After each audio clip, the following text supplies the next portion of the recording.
334, be advised, very pleased, please, and it's coaching with the suspect on the I mute when I'm not on. Okay, we're on the air. And there's a loon joining us in the background. And before long, I think the coyotes are going to come around too. They're scavenging, looking for bones and bodies, and that really is what this world is all about, bones and bodies. You came to the right place. Welcome to the Bones and Body Bard, whatever. No, it was Shakespeare, and Shakespeare actually frequently talked about bones and bodies and spots that really get on your nerves. Ow, damn spot. Oh no! So we've got Barret and Devan. Hello. And Stephen and myself. So if there were only three of us, we'd have a triumvirate. But what is this called? A quadrumvirate? The four pundits talking about loons and coyotes and A Course in Miracles. Oh yeah, and I just heard the bird in the background. I thought you were talking about me as the loon. No, you have to kind of step out of that role when Devan's around. He brings his own loons.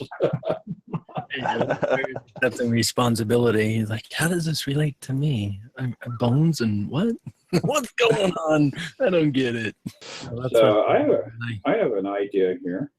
Just to throw out a question, because in my life, I have had a couple of instances where the Holy Spirit literally did a shout out to me and, like screamed at me, wake up, pay attention, do this, do that. So have you guys got any stories where the Holy Spirit with a megaphone managed to bail your ass out of a life-threatening event? You talking audibly, like with a voice? Well, inside your head, yes. I mean, the first experience I had was I was driving in San Jose on the freeway and barreling down the road, and a car on the other side, the westbound lane, was on fire, and people were rubbernecking, and I glanced at the fire, and this voice in my head said, "Watch out." And I looked up, and there was a car in front of me that had slowed down to like 15 miles an hour, and I was barreling along at 75, and I swerved just in the nick of time. I think I probably took a little bit of paint off of the back end of his bumper, and definitely was being very thankful after that experience. So just curious if you guys had any of those grab your hair and drag you out of the river experiences. Yeah, definitely, I can share. But first, I had a name, thought of a name for us, because Steven's so fruity and the rest of us are nuts. We could be like the trail mix, And that kind of fits in with Devan and my theme going on with the Fireside Chats, Trail Mix and Fireside Chats. There we go. The miracle trail mix. I don't know, something. I was thinking I was creamy somehow, and I thought it was with yogurt, so I don't know where that came from.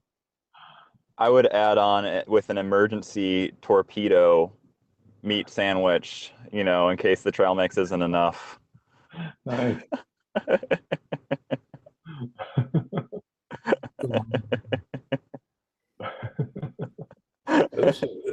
I'm going to be fascinated in watching responses to this, because this is definitely a boat with nobody at the rudder. We are just adrift in the Pacific. Hey, the Drift. That's a good name too. I think I needed to come here to Ocean Beach to anchor the vibe into the water for us all. Yeah, I've had a few, you know, I would say almost, I don't keep track of them. I'm not really capable of keeping stories in my head a whole lot. I let them all go.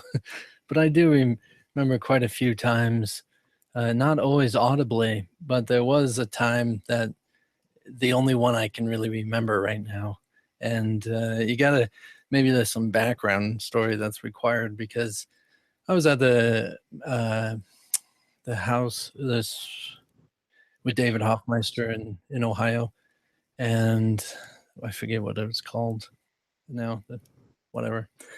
And we were practicing this idea of healing. You know, you're sharing everything and getting really exposing stuff and doing things that tend to bring these things up, and so you know, I'm not going to determine if it was actually the spirit or not, and I was willing to go with it. And I believe most of the time, even as maybe it's not protecting me from dangers such as that, most of the time it's just for motivation and to get you to do something that brings up healing. And there was it. I woke up to at a very audible voice that said 3 times, "Have sex with Pam." Have sex with Pam. I'm like, what on earth? What are you talking about? And so it encouraged me to start this relationship and conversation, which never led to that. But it wouldn't have happened if I didn't hear that. And so I think it was more for the motivation, not necessarily what is being said. And if that's a good example for that, but it was very audible, and it's some reason the only one I can think of right now. So Well, it's a very memorable story. yeah. You know, as far as I see it, you know, it really doesn't matter. It's all being used as symbols. Like it's all being used currently for the ego perception and the spirit perception, and it's my choice to see which way it's going and choose which way it's going. I can think this is, oh, I've been making the wrong choices. Oh, I was so ego getting into this diet. Oh, I was so ego trying to get out, thinking on body. Or you can see, you know, it's, you know, I was being guided for something. There's something there that, you know, even if it's not the goal I saw fit or where thinking I was going for, there was something, it was being used, and it's always being used for that guidance. And am I willing to interpret it to that fashion of following that? Yeah, I like that. I like that. So, are you still there, Stephen? Okay. Yeah, it sucks bad service too. Maybe not. Yeah. Well, I can jump in with an example of my own. After I was kind of working with the course for a couple of years, a good friend of mine started to get sick, and he had to go to the hospital and eventually into the nursing home. And I was really one of his main friends, so I was the one doing a lot of bringing him to the hospital for his appointments and making sure he got into the nursing home that could care for him. Not that he was terribly old, but he had this very aggressive cancer uh, that was spreading throughout his body. Um, so one day at the end of a very long day, you know, physically and emotionally demanding, I got back to my apartment and I'd eaten dinner, and so I was just washing the dishes, and I was just weary, like weary to the bone. And so as I'm really just washing the dishes, I just start sobbing, right? I'm crying, my hands in the dirty dishwater, and all of a sudden, in the midst of this experience, I had the sensation of arms wrapping around me, and I knew they were Jesus's arms. I knew that Jesus was holding me, and the overarching sensation that I had was, it's going to be okay. It's all going to be okay. And so I just sort of felt really held, and I kept crying as the experience went on. And you know, I think it was just a powerful testimony for me that I'm not alone, and that even in the challenging or painful times of life, that we are really always held in that loving embrace. So that was deep for me.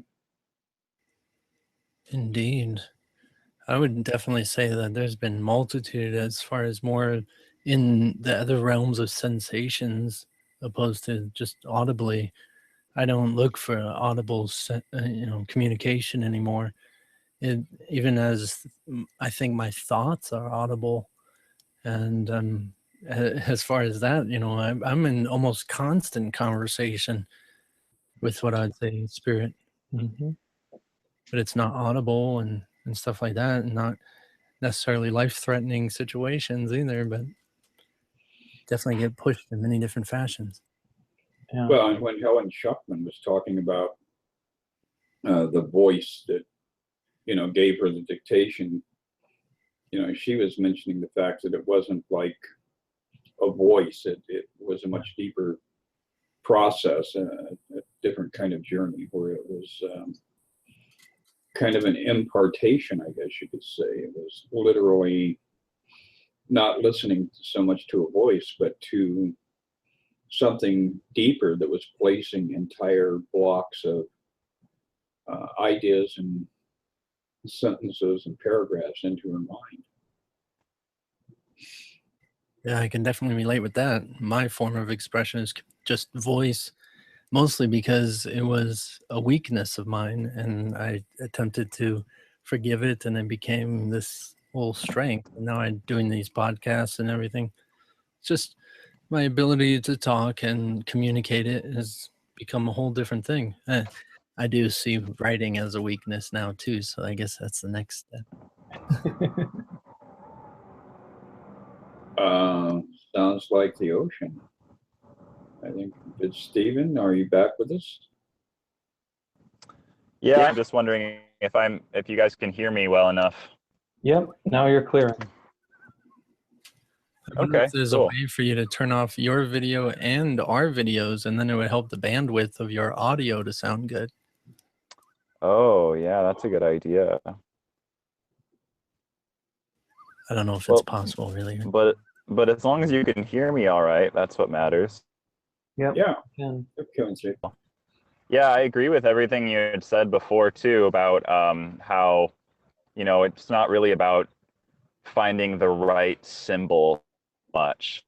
It's kind of the idea I had gotten with food was that, like, okay, like you're gonna use a symbol to try to convince your mind of something that it's healthier or something. You're still trying to use like magic to reconcile something, and like that's not going to work ultimately. And like I already knew that going in. Kind of interesting to experiment with ourselves. I kind of feel like along this process we can learn a lot from that process of learning through contrast, I think. Yeah, I like how you said that. And for me, how I understand it and how it's been described to me in the best fashion is, am I in the position, as far as magic is concerned, am I in the position thinking that things can help me, or that I can even use them to get further or anything? Or am I in the position I created the world? It's a totally different subject. When you think you're in a world and you're doing things in the world that has had a past and it has a future, and it can benefit you. Yes, I mean, these diet things and everything, it's all true. It all it all can work, and it all can make sense, and all these pills and everything and drugs and anything can give you a thrill, a ride, as much as the ego has been given as an idea of a thrill and a ride as well. Am I the difference, and which there's nothing wrong with magic at all. There's nothing wrong with any of these things. There's nothing wrong with illusions and getting lost and confused or in pain.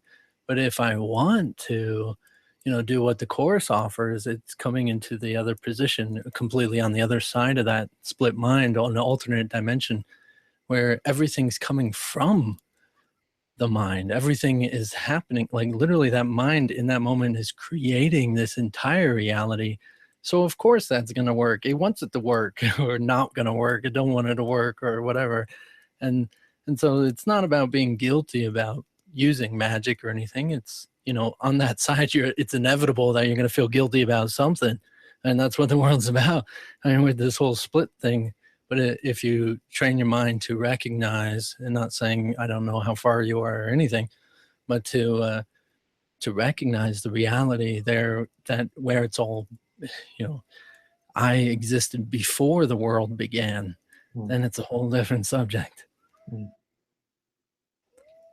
Nice. Yeah. Yeah, absolutely.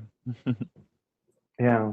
I keep coming back in my mind to last week. I was in Utah. I was at David Hoffmeister's monastery in Utah for the event celebrating inner peace, which was a fundraiser for the Foundation for Inner Peace, and about 150 people came, and it was really sweet. Judy Scutch joined us via Skype, and she doesn't really talk publicly, so it was a real kind of gift to be there and to hear what she had to say. She's been handing the organization off to her daughter and a gentleman, Bob Rosenthal, who are now the co-presidents of the foundation. And so they shared their stories too. But one of the things that's coming to mind is after the event, there was still, a couple dozen people around, and Eric Archbold played some music. He did a set that was just great. I mean, he's got very beautiful music, great skills, and beautiful messages in his songs. And during one of the songs he was singing, I had this inner experience. And the experience was really a healing of my fear of Jesus and the fear that I have of opening up to the love that is here even more fully.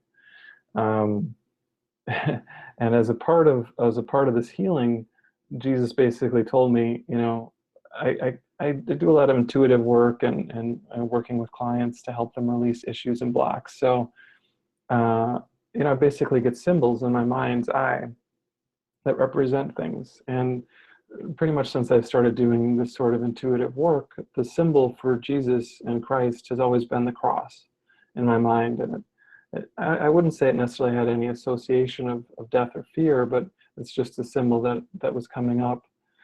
Well, in this experience, Jesus said, we're not using that symbol anymore. So in my mind's eye, the cross dissolved. And for a second, it was just light, and I was just being with Jesus. And then all of a sudden, the new image that he's using came in. And what is the new image? It's a smiley face emoji, a yellow smiley face emoji. And it's just this beautiful experience that the only truth is just happiness, right? And it's unserious happiness. But we have a tendency to make spirituality and even, conversations or thoughts about the Holy Spirit or decisions we're making in our life, they often seem so serious. So whatever we can do to kind of lighten it and find the joy, find the peace, find the love in it, I think that's kind of one of the things I'm still integrating. But really, I think the message was for me, but also for anyone I share it with about, don't make this such a big deal. As you just said, Devan, none of this is real anyway. So why am I getting so hung up on it? Yeah, that does seem to be a constant theme, though, for spiritual groups, religious groups, political groups, is that we've all got to take this so seriously. And all you have to do is stop and take 2 steps back and think about it. In the space-time continuum that we inhabit, billions of years have expired before us, and even more will expire after us. And all of your little peccadillos that you may have are so minusculized by that recognition of the vastness even of time. So taking anything seriously is just really stepping off a ledge into self-torture. Well, Chris, I don't know if I can put up with this anymore. First you call me a loon, and then you call my peccadillo little.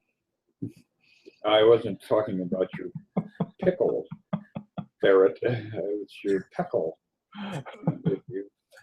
If you pick a peck of Pickadillos, peccadillos, yes. it becomes so complex that even God is going to just sit down and scratch his head over that one. Creates conundrums that we have to look at. You know, we had a viewer that popped on for 4 or 5 minutes and then just dropped off. Oh, no, come back. Where'd you go? I think that's interesting. We may want to organize our next gathering of this sort with some idea of structure. But who knows? We'll see what kind of feedback we get from this. It will be interesting. Hey, Barret, I was wondering, I don't know what the monastery looks like now. I know they were building more down below the cliff when I was leaving, but I don't know if they still use the little sanctuary area that used to be a garage. I don't know if it still has those pews there. I made like 8 pews. Oh, up above on the top. Yeah. Yeah, they call it the chapel. Yeah. Yeah, the chapel. That's the chapel's still there. Oh, nice. They actually had to add quite a bit of capacity, you know, because the biggest event they'd had there before this one a week ago was Strawberry Festival, and that was like 80 people. So this was almost twice as big. So they actually rented a really big tent for like the food and everything, and they even rented an additional tent down by the stage, so there was enough seating for everyone. One of my roles, you know, I said I was busy the whole time. One of my roles was setting up tents because a lot of people camped, and most of the people who camped had their own equipment, but some of the people didn't. So there were, you know, about a dozen people who we set up the tents in advance for, and took them all down. And I was kind of one of the main people for that role, and obviously a lot of other things. But it's sort of, you know, when I got there, I had this really strong feeling that my purpose was to be of service, and I really felt, you know, in that sense, used by Spirit that whole week in a very beautiful way. And yeah, so I think that was I don't know. I guess that answers your question, but yeah, it was cool. I don't know what it looked like before I got there, but they had done a lot of work to get it ready. I just wanted to know about my pews. Pew, pew, pew, pew. Excuse the pews, please. Hey, Barret, do you mind if I ask you more about that? Yeah, please do. So in regards to your purpose being about service, could you elaborate on what exactly that meant for you specifically? Yeah, well, specifically, it was kind of interesting because the way that I ended up being a part of this group was a year ago. I was one of the organizers of an event called Weekend of Freedom Retreat in Colorado, where we had about 100 people, and David Hoffmeister and other course teachers were there.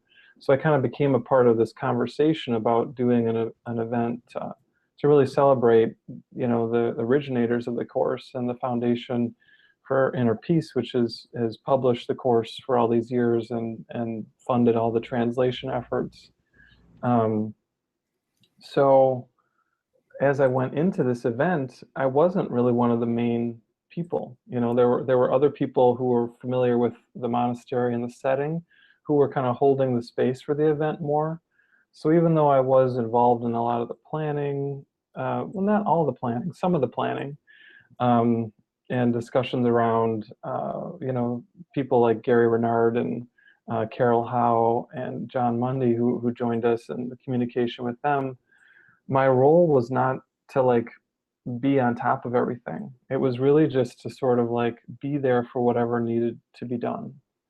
So I had this amazing experience, especially the first few days I was there, where my heart, I often, several times I had this image of my heart as the cup that runneth over, right? It was just all this love was pouring into the cup that was my heart, and it was just spilling over. And I could tell everyone around me was like feeling this too, that they were just, you know, feeling the love that was just radiating through me. But I think it was going hand in hand with this, all I'm here to do is to serve. And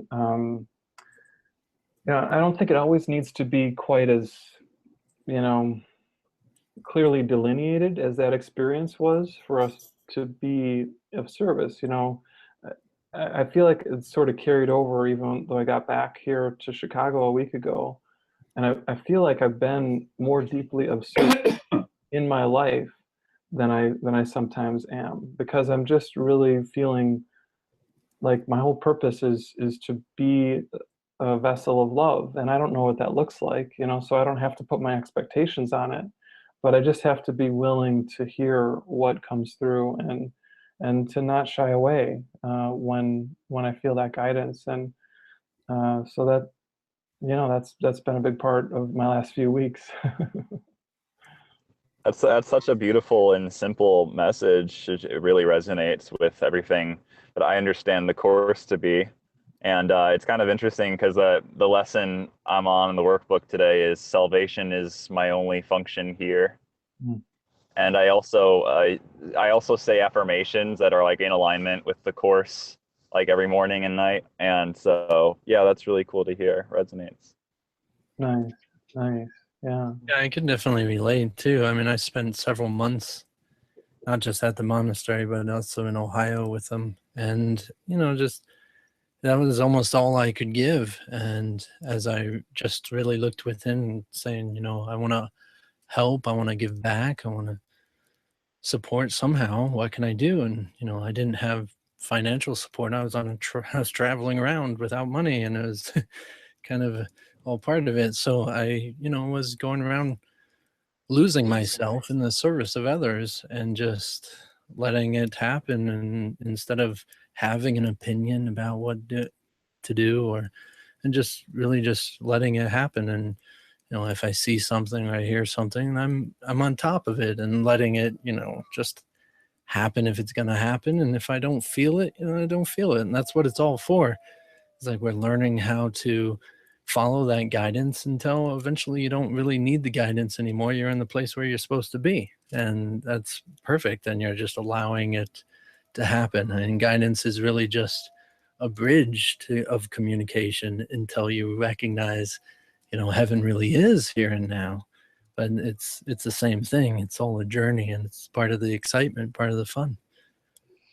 I think it's also the reclamation of true identity, because we imagine ourselves being in service to others, but in reality there are no others. And so it heals more and more the that psychotic idea that we had of separation. So I think the path of service is definitely one that restores our sanity to us and helps us to recognize that there's only one of us here. We may be wearing all these different masks. We may be, coming from all these different directions, but it really is the one of us that is in service to the all of us, and that can just loop around and go on and on and on. It's like to give is to receive. Oh, that's good. You can quote me on that.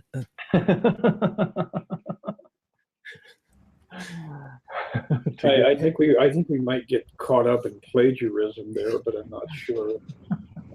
I was the first. Where's me? Well, that's one of the workbook lessons in the course, I believe, to give and to receive are one and the same, something like that. And so, that's something that I often remember. And I am feeling like everything that you guys are talking about as well in regards to service is something that it keeps, like, over time, it's an interesting thing. Like, this idea of risk comes up, this idea of challenging those fears that kind of dwindle in the subconscious mind. And once in a while, I'll get that spark of excitement to go out and tackle a fear I have, and be like, oh, there's something I'm afraid of doing. And I go and do that and see how it's oh, nothing really changed. Everything is still totally okay. And it was all just made up in my mind. So it's interesting how it still comes up. And that's that aspect of thinking, the constant thinking is what is projecting all of these obstacles into the path in front of us. And as soon as we stop thinking about things and just engage, it's like being in a dance. You know, it's a flow experience, and the wind picks you up and carries you along and gives flight to you, and so it becomes a beautiful way of once again, that idea of reintegrating yourself with the oneness is the imagery of the dance and twirling away into unity. Twirling. I like that. Yeah. Twirling and swirling. Yes. Yeah, it's something that's interesting because this idea of, you know, being on this chat even right now with you guys and like seeing like, you know, these other, you know, you guys as being other people on the end and, you know, myself on one end, and I'm also at the same time knowing that it's all really coming from one mind. It's all really coming from that same mind. And like just with all events now, I feel like that's still re-templating for me. You know, ever since I found the course, it's just been like, every time I'm just like, this is all coming from me. I know, it's all coming from me. Sorry. Yeah. Yeah. Yeah, no, you can echo. That's totally perfect. I kind of enjoyed the part where the plane was taking off on Stephen's feed and Devan was looking up like, oh, where's the plane? What is that? So I know when I was going through the lessons the first time and hit that lesson of it was saying, ask what it means to give is to receive. And I just remember getting this imagery of a hand holding a ball. And then this is to give. And this is to receive. And the hand still held the ball. Trippy, huh? Yeah. It's like, oh, nothing really changed, did it? Well, Chris, your comment a little earlier about this, how it becomes a dance, actually made me look up a poem I wrote a few years ago that I kind of feel called to share, if that sounds good. Excellent. All right, so this is, yeah, here we go. This is actually, yeah, a poem I wrote probably about 7 or 8 years ago. There is nothing to hide and nothing to show, nowhere to dawdle and nowhere to grow. Nothing but emptiness calls from within, only its bitterness and eternal sin cast their deep shadows upon my false door, yearning for everything and wanting more, giving up nothing and clutching with claws. Not a bare second does this hunger pause. Into this madness I linger and glare, giving up on any hope of fresh air. Yet all that's fetid hasn't a chance. You silently stand by, asking to dance. And so I stand up and take your hand, letting you lead me from this quicksand. No more these terrors do I make real, creating this nightmare of horror I feel. But now these nightmares are fading and fast, slipping into the illusory past. So now we dance, as one and as all, knowing from heaven we never did fall. This tale is now done, as it never has been. There's no need for hows, whys, or even a when. Very nice. That's beautiful. What do you call it? It's in my book, Poems for Jay. Oh. It doesn't have a name. I don't title my poems generally. So I just go by the first line, which is, there is nothing to hide. Cool. That's Like it. that it encapsulates the process with the course that I've had so well. Like, Yeah, a lot of times when I'm writing my poems, it's like a journey. You know, it's a journey through the craziness of the mind and the ego back into the truth. And yeah, so a lot of them have that sort of arc where it starts out kind of rough and moves me through it.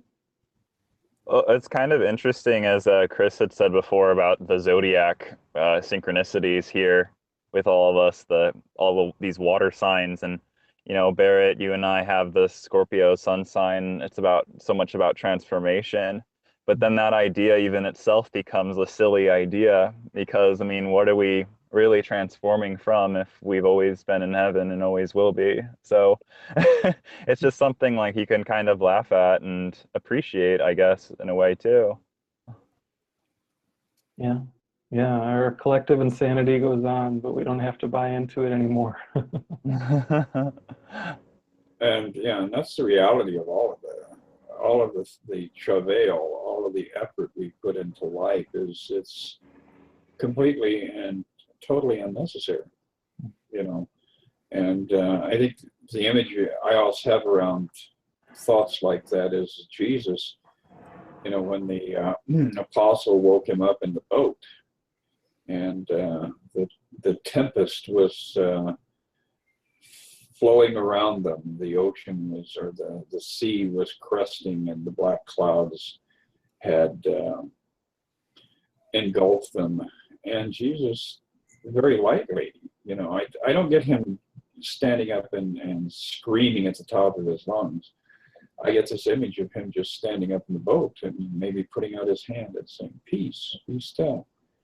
And that really is what the Course in Miracles is all about, is it's coming to a point where we recognize we have the power to actually do that. We can stand up in this little boat of our existence, this little life that we think we have, and make that declaration for peace.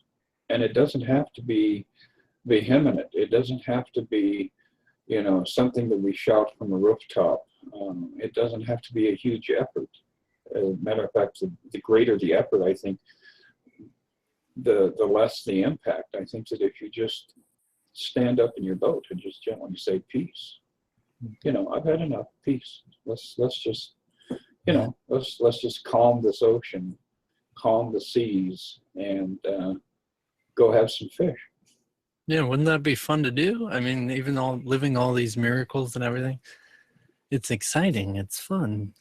I mean, if we're just in heaven, there's nothing really to do, and you need to develop a whole world around with water and boats and fishing and apostles and all this stuff to have that fun little story. And just to be able to do that, you got to know what a storm is. You got to have all these. So you got to have a whole world of opposition, a whole universe, all to support that tiny little story, which is exciting. And then we have all these perceptions of hearing that story and thinking about how cool it would be, and then learning to become miracle workers ourselves. I mean, it's all great that we are in heaven right now, and it's all done, and it's going back where it began, and that's wonderful. But the joys in the journey, it's fun. It is, yes. But in the process, we've forgotten, I believe, the ecstatic experience. And I first encountered that imagery, that concept, when I was in my 20s, and had a friendship that blossomed into all sorts of strange things with a person that was very deep into their own spiritual journey. And the idea of ecstatic experiences stemming out of sexual contact or intellectual contact, and ultimately devotional contact with the greater force behind all of this, is something that I think that maybe we miss and don't even realize we miss it. It's true. It motivates us to do everything. I mean, we think, we want to eat, what is it? Rocket sandwich or some sort.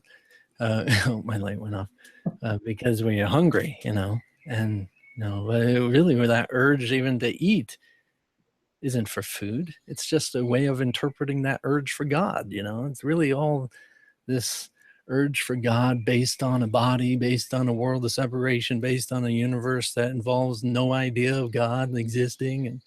And it's every urge that we really have is that urge for the truth of God, truth of reality, or whatever we want to call it, the undefinable.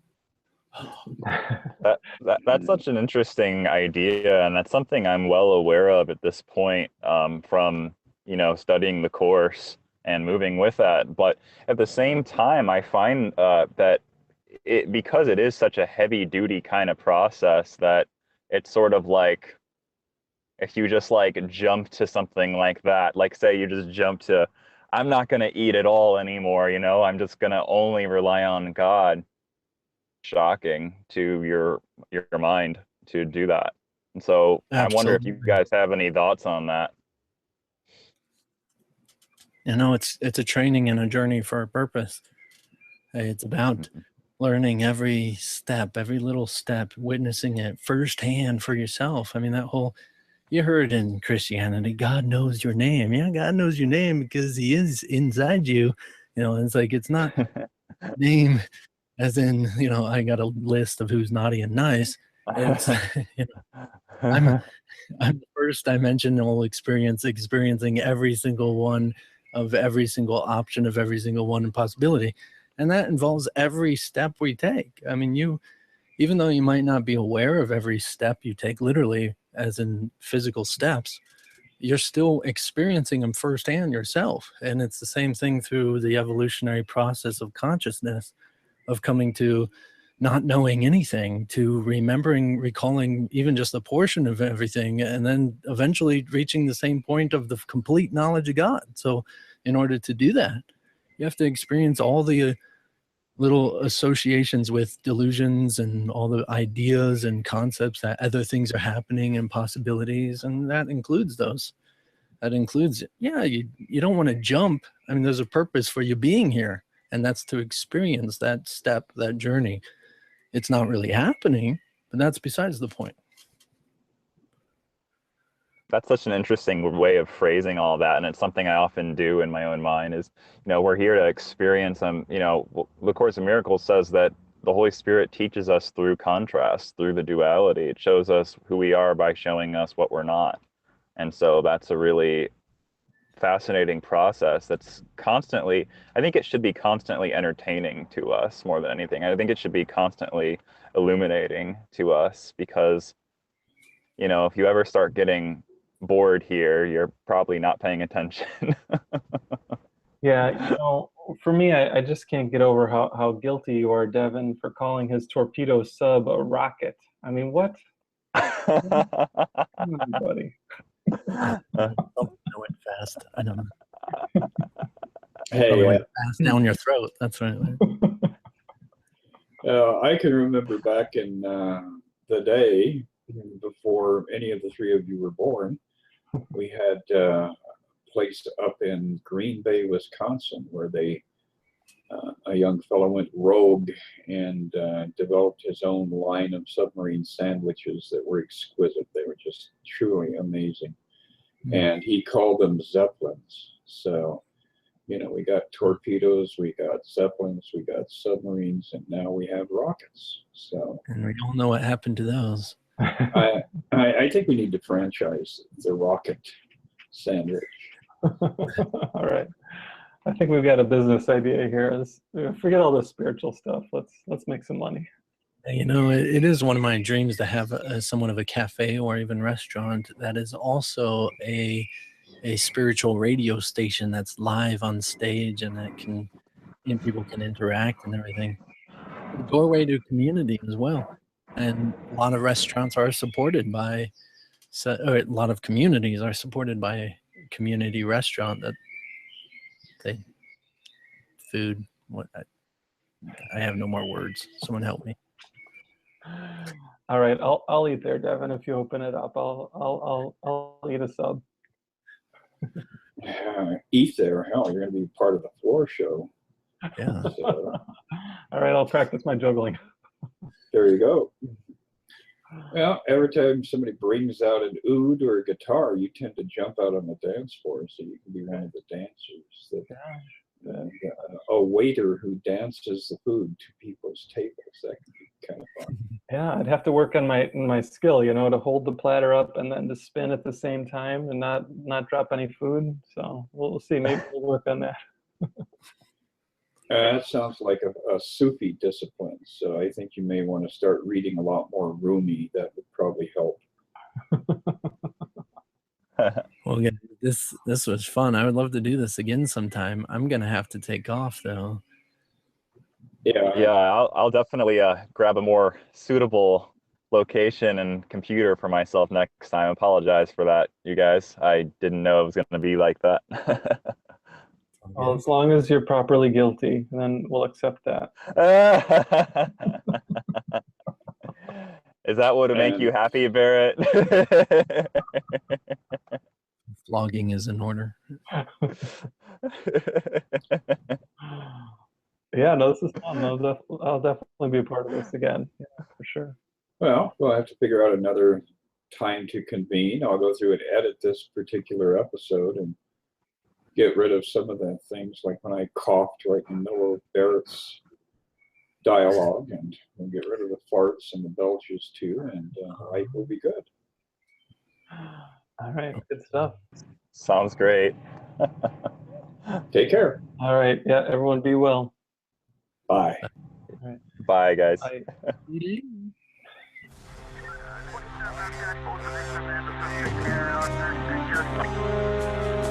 134 be advised, very pleased, please, under code 6 with the suspect on the victim.